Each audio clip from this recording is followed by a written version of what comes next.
Leadership എന്ന് പറയുന്നൊരു വലിയ ക്വാളിറ്റിയാണ്. സാറ് പറഞ്ഞതുപോലെ അതിൻ്റെ പ്രൊഫഷൻസ് കൊണ്ടുപോകുന്നു എന്നുള്ളതാണ് സാറിന് ഏറ്റവും വലിയ വിജയം. ജീവിതത്തിൽ ഇത്രയും വർഷം ആളുകളെ ലീഡ് ചെയ്ത് കഴിയുമ്പം സാറിൻ്റെ ലൈഫിൽ ഒരുപാട് ടെൻഷൻ പിടിച്ച ദിവസങ്ങളുണ്ട്, അല്ലെങ്കിൽ ഉറങ്ങാൻ പറ്റാത്തതായ രാത്രികൾ ഉണ്ടായിട്ടുണ്ട്. ഒരു എക്സ്പീരിയൻസ് ഒരിക്കലും മറക്കാത്ത, അല്ലെങ്കിൽ സാറിനെ പിന്നീട് വളർത്താൻ സഹായിച്ച ഒരു രാത്രി അതേതായിരുന്നു? അത് ഞാൻ കൺസ്ട്രക്ഷൻ മേഖലയല്ല, IT വന്നപ്പോൾ ഞങ്ങൾക്ക് ഒരുപാട് അനുഭവങ്ങളുണ്ടായിരുന്നു. ഞാൻ നേരത്തെ പറഞ്ഞ ഞാൻ ഏറ്റവും തരംതാണ ഭാഷയിൽ തന്നെയാണ് പറയുന്നത്. തരംതാണ ഭാഷയല്ല, നിരത്ത് എന്ന് പറയും. നിരത്ത് പണിക്കാർ, മലബാറിൽ പറയും നിരത്ത് പണിക്കാർ. അത് പിന്നെ റോഡായി, അതും പറഞ്ഞല്ലോ. അപ്പം ആ സമയത്താണല്ലോ നമ്മൾ IT മേഖലയിലേക്ക് പോകുന്നത്.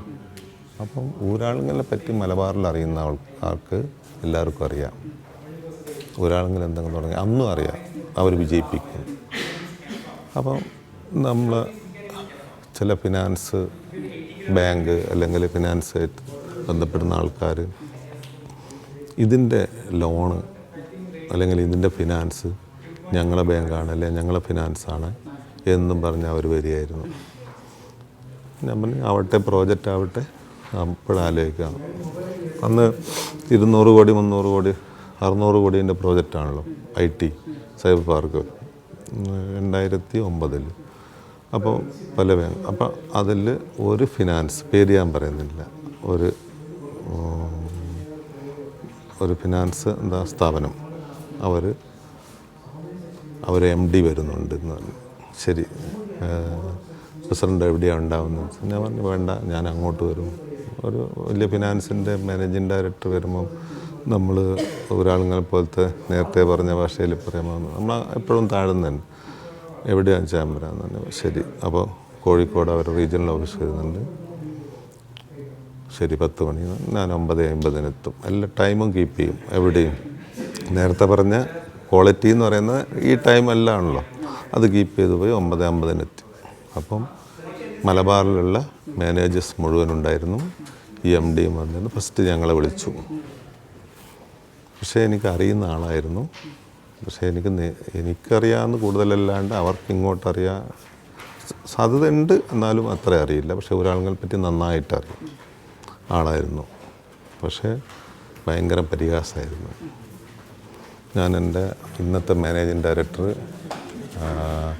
എൻ്റെ ഫിനാൻസ് ഓഫീസർ, ചാർട്ടേഡ് അക്കൗണ്ട്, ഞാൻ എപ്പോഴും പോകുമ്പോൾ ഒറ്റക്കല്ല പോകും. എൻ്റെ ടീം എപ്പോഴും പറഞ്ഞില്ലേ, നാളെ എന്തെങ്കിലും ഒരു മീറ്റിംഗ് കൂടി ഉണ്ടെങ്കിൽ അടുത്ത മീറ്റിങ്ങിന് എനിക്ക് പോകാൻ പറ്റിയില്ലെങ്കിൽ എൻ്റെ ടീമുണ്ടാകും. അപ്പോൾ ആരെങ്കിലും ഒരാൾ പോകുന്നത് 4 പേര് 5 പേരുണ്ടായിരുന്നു.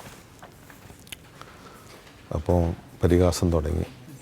ഇത്തരത്തിലുള്ള റോഡ് പണിക്കാർ എന്തിനാണ് IT തുടങ്ങുന്നത്, നിങ്ങൾക്ക് എന്താണ് അവകാശം, നിങ്ങൾക്ക് എന്താണ് ക്വാളിഫിക്കേഷൻ എന്നും പറഞ്ഞ് 8 മിനിറ്റോളം ശരിക്ക് അങ്ങ് പരിഹസിച്ചു വിട്ടു. അവസാനം എൻ്റെ ഇടത്തും വലത്തും ഇരിക്കുന്ന ഇടത്തും വലത്തിരിക്കുന്ന ആൾക്കാർ കാലിന് മുട്ടിയിട്ട് ഞങ്ങൾ ചോദിക്കണോ ഇതിന് പകരം പ്രസിഡൻ്റ് എന്താണ് മിണ്ടാതെ നിൽക്കുന്നത് എന്ന് പറഞ്ഞാൽ മനസ്സിലായില്ലേ പ്രസിഡൻ്റ്? അപ്പോൾ ഞാൻ ഈ സമയത്തെല്ലാം ഇത് പോസിറ്റീവായിട്ട് എടുക്കുക.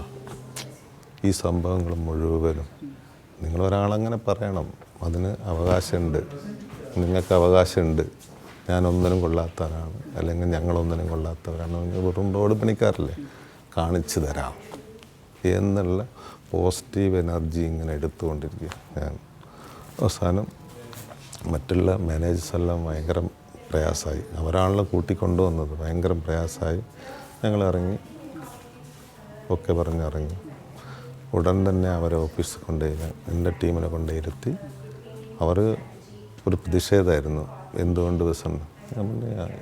ഞാൻ നേരത്തെ പറഞ്ഞ ഭാഷയിൽ നമ്മൾ ഇത് പോസിറ്റീവായിട്ട് എടുക്കണം. ഇതാണ് പോസിറ്റീവ് എനർജി. കാരണം വെച്ചാൽ ഒരാൾ നമ്മളെ പരിഹസിക്കുമ്പം അവർക്കത് കാണിച്ചു കൊടുക്കണം എന്നുള്ളത്.